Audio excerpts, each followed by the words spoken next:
Lectura del libro del profeta Ezequiel. Me fue dirigida esta palabra del Señor. Hijo de hombre, voy a arrebatarte el encanto de tus ojos, pero tú no entones una lamentación, no hagas duelo, no llores, no derrames lágrimas. Suspira en el silencio, no hagas ningún rito fúnebre. Ponte el turbante y cálzate las sandalias. No te cubras la barba, ni comas el pan del duelo. Yo había hablado a la gente por la mañana, y por la tarde murió mi mujer. Al día siguiente hice lo que se me había ordenado. Entonces me dijo la gente: ¿quieres explicarnos qué significa lo que estás haciendo? Les respondí: he recibido esta palabra del Señor. Di a la casa de Israel: esto dice el Señor Dios. Voy a profanar mi santuario, el baluarte del que estás orgullosos, encanto de sus ojos, esperanza de tu vida. Los hijos e hijas que dejaste en Jerusalén caerán a espada. Entonces harán lo que yo he hecho. No se cubrirán la barba, ni comerán el pan del duelo. Seguirán con el turbante en la cabeza y las sandalias en los pies. No entonarán una lamentación ni llorarán o consumirán por sus culpas y gemirán unos con otros. Ezequiel les servirá de señal. Harán lo mismo que él ha hecho. Y cuando suceda, comprenderán que yo soy el Señor Dios.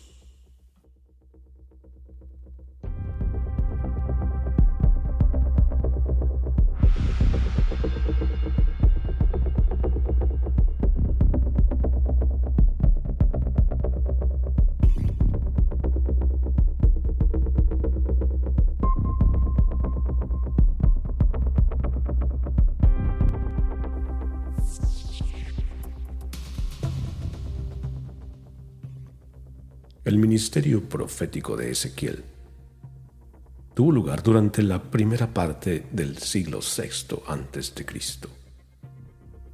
específicamente durante el periodo del exilio babilónico.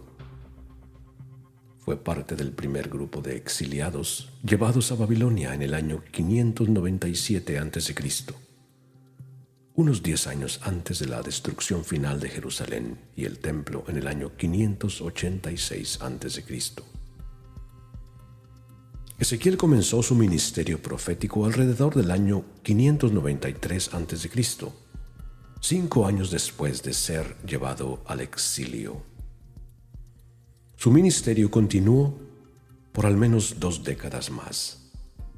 Los eventos específicos descritos en Ezequiel capítulo 24, donde predice la destrucción de Jerusalén, ocurrieron en el 9º año del exilio del rey Joaquín, que corresponde aproximadamente al año 588 a.C., justo antes del asedio final y la destrucción de Jerusalén por los babilonios en el año 586 a.C. El juicio severo sobre Jerusalén fue el resultado de la infidelidad y el pecado persistentes del pueblo de Israel. A lo largo del Antiguo Testamento, los profetas advirtieron a Israel y Judá que su desobediencia a la alianza con Dios traería consecuencias nefastas. Las razones de este juicio incluyen que el pueblo de Israel y Judá se apartaron repetidamente de adorar a Yahweh el único Dios verdadero, y en su lugar se dedicaron a la adoración de ídolos y dioses extranjeros. Esta idolatría se consideraba una traición fundamental a su relación de alianza con Dios. Entonces, idolatría y también injusticia social. Los profetas a menudo condenaban a los líderes y al pueblo por su explotación de los pobres, las viudas y los huérfanos. El fracaso en defender la justicia y la rectitud fue una razón importante para la ira de Dios. También había corrupción moral. La sociedad se había vuelto moralmente corrupta y participaba en prácticas que eran abominables a los ojos de Dios, incluida la violencia, la inmoralidad sexual y el derramamiento de sangre. Además, había falsos profetas y falsos líderes. Los líderes, tanto religiosos como políticos, habían engañado al pueblo. Los falsos profetas les aseguraron paz y seguridad cuando de hecho la destrucción era inminente. Los reyes y sacerdotes no lograron guiar al pueblo en la verdadera adoración y obediencia a Dios. Y por supuesto la violación de la alianza. La alianza entre Dios e Israel, establecida en el monte Sinaí, requería que el pueblo viviera de acuerdo con las leyes de Dios. La persistente violación de esta alianza, a través de la idolatría, la inmoralidad y la injusticia, provocó el juicio de Dios. Las profecías de Ezequiel sirvieron como advertencia al pueblo de que la destrucción de Jerusalén y del templo era un resultado directo de su pecado colectivo. La destrucción no fue solo una derrota política o militar, también una profunda crisis espiritual que señaló el fin de una era de protección especial de Dios sobre la ciudad debido a su infidelidad a la alianza.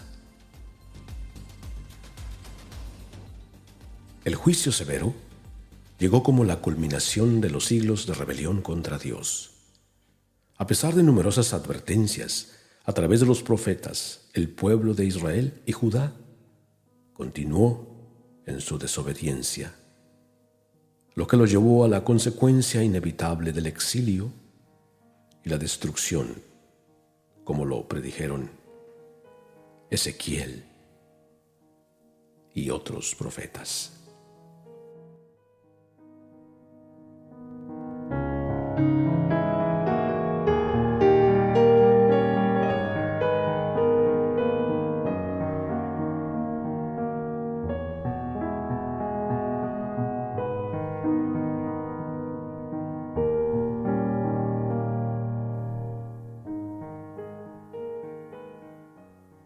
Cuando observamos el mundo actual, a menudo parece que muchas personas son indiferentes o incluso rechazan abiertamente lo que Dios quiere, al menos desde una perspectiva religiosa tradicional. Nuestra observación plantea varios puntos importantes a considerar. Número 1. El libre albedrío. Según la teología cristiana, Dios creó a los seres humanos con libre albedrío, lo que les permite elegir si quieren seguir la voluntad divina o no. Esta libertad es esencial para el amor genuino y la relación con Dios, pero también significa que las personas pueden elegir, y a menudo lo hacen, caminos que las alejan de Dios. Obviamente, el libre albedrío tiene consecuencias. La presencia del mal, el sufrimiento y la indiferencia moral en el mundo a menudo se entiende como una consecuencia de esta libertad. Las decisiones de las personas, ya sea individual o o colectivamente, tienen consecuencias reales para ellas mismas y para los demás. Número 2. La secularización.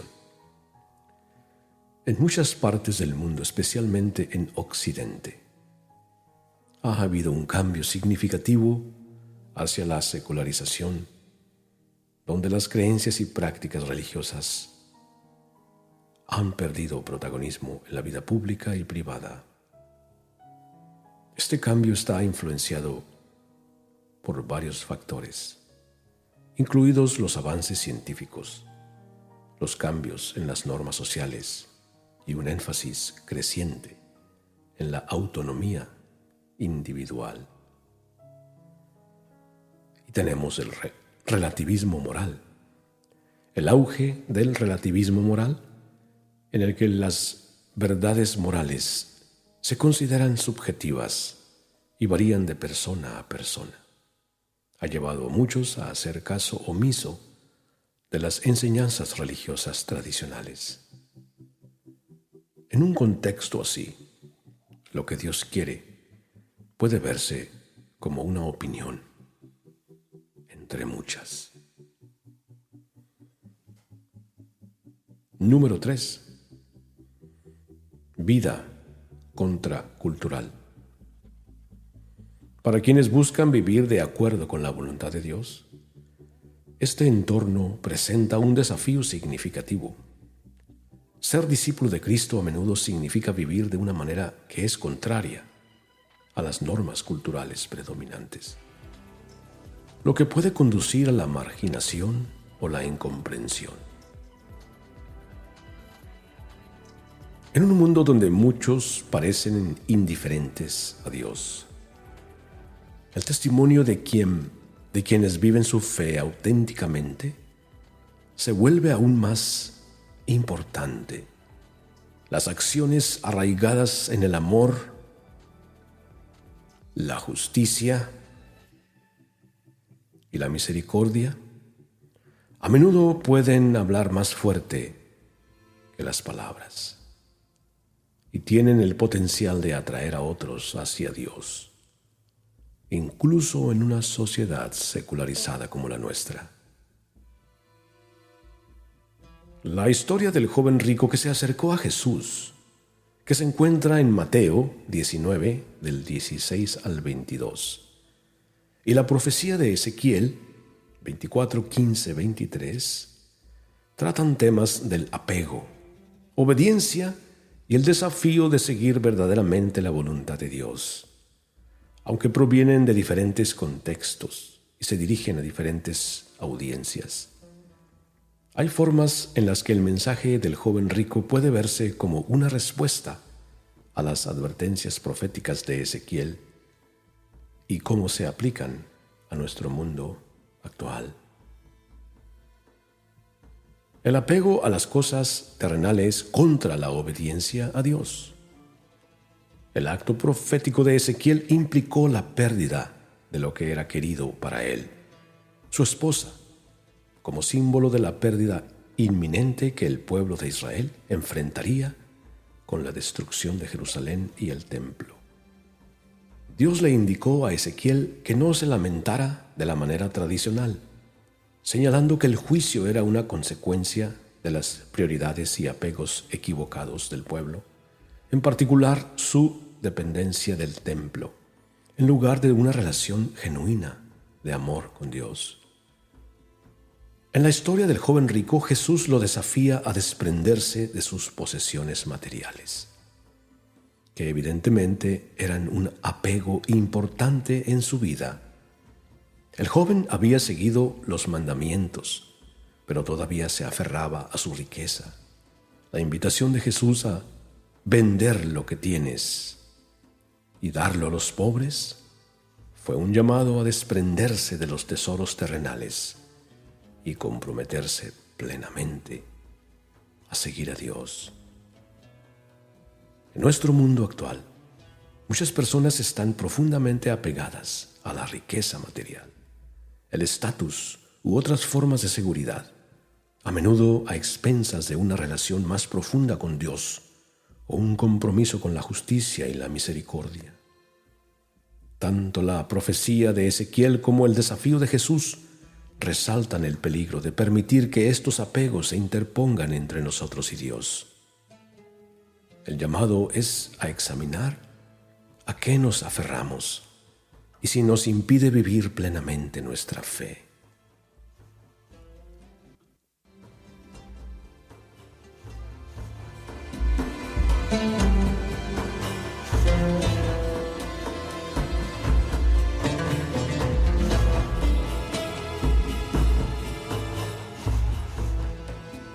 La obediencia de Ezequiel al mandato de Dios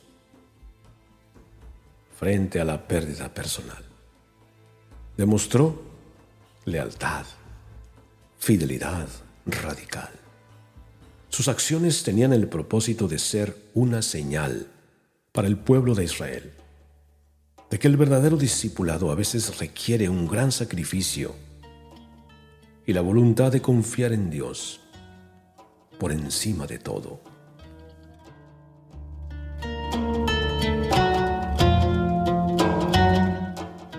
Jesús invitó al joven a un discipulado radical, similar, renunciar a su riqueza y seguirlo. Esto era más que solamente un mandamiento o un mandato a ser bueno. Fue un llamado a una reorientación completa de su vida en torno a los valores del reino de Dios.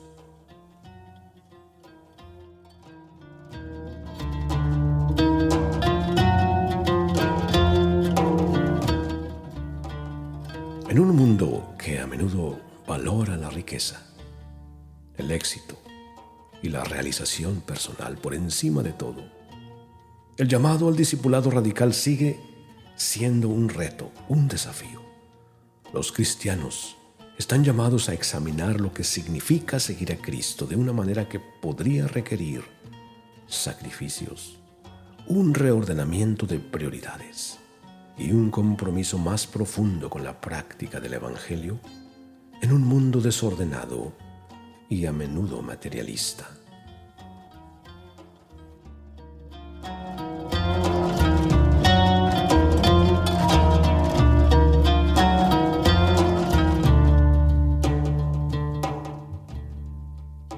El pueblo de Israel, en el tiempo de Ezequiel, se había vuelto complaciente en su relación con Dios. Confiaban en los símbolos externos de su religión, como el templo, sin abordar los problemas más profundos de injusticia social, idolatría y desobediencia en sus vidas. El joven rico, aunque obediente a los mandamientos, era completamente complaciente en su vida espiritual. Creía que seguir las reglas era suficiente para obtener la vida eterna. Jesús expuso el problema más profundamente. Su apego a la riqueza le impedía tener una relación más plena, más plenificante con Dios.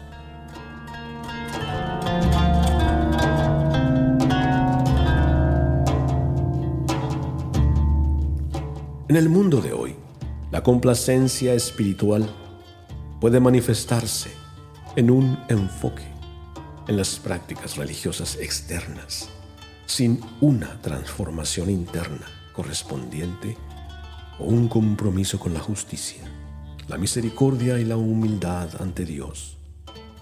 Tanto la advertencia de Ezequiel como el desafío de Jesús al joven nos recuerdan que Dios desea una relación más profunda y auténtica con cada uno de nosotros. Una relación que puede requerir enfrentar y dejar ir lo que más apreciamos.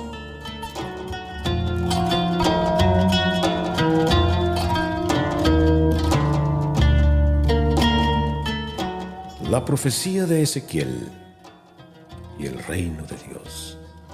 La profecía de Ezequiel señaló la necesidad de que el pueblo de Israel comprendiera que su seguridad e identidad no estaban en sus riquezas, la ciudad de Jerusalén o incluso el templo, sino en su relación de alianza con Dios.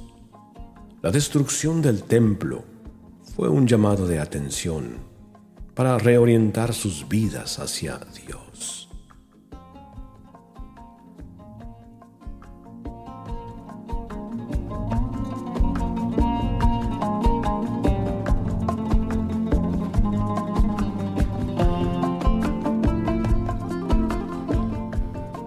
Las enseñanzas de Jesús sobre el reino.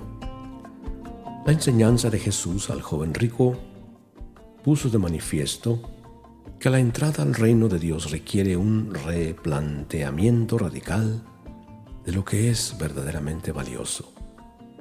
El tesoro en el cielo, no en la tierra, es la verdadera meta, y seguir a Jesús es la manera de alcanzarlo.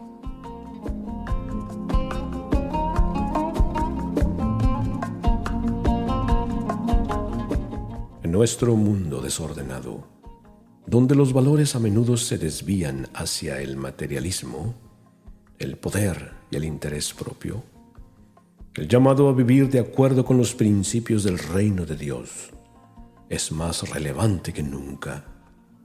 Nos desafía a considerar dónde se encuentra nuestro verdadero tesoro y a estar dispuestos a hacer los sacrificios necesarios para seguir a Cristo plenamente.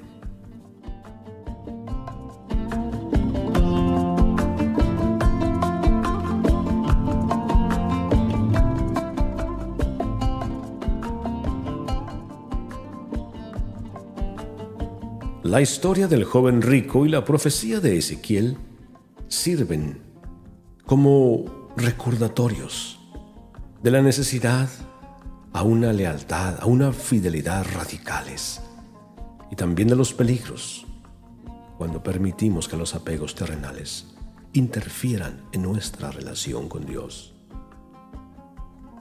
En un mundo que a menudo parece indiferente a los asuntos espirituales, estos pasajes desafían a los creyentes a reevaluar sus prioridades, aceptar el llamado al discipulado y confiar en la bondad y el plan supremo de Dios. Los mensajes de ambos pasajes se aplican directamente a la complacencia espiritual, el materialismo y las prioridades equivocadas que prevalecen en el mundo de hoy, y exigen un compromiso más profundo y auténtico con la voluntad de Dios. Dios está con nosotros.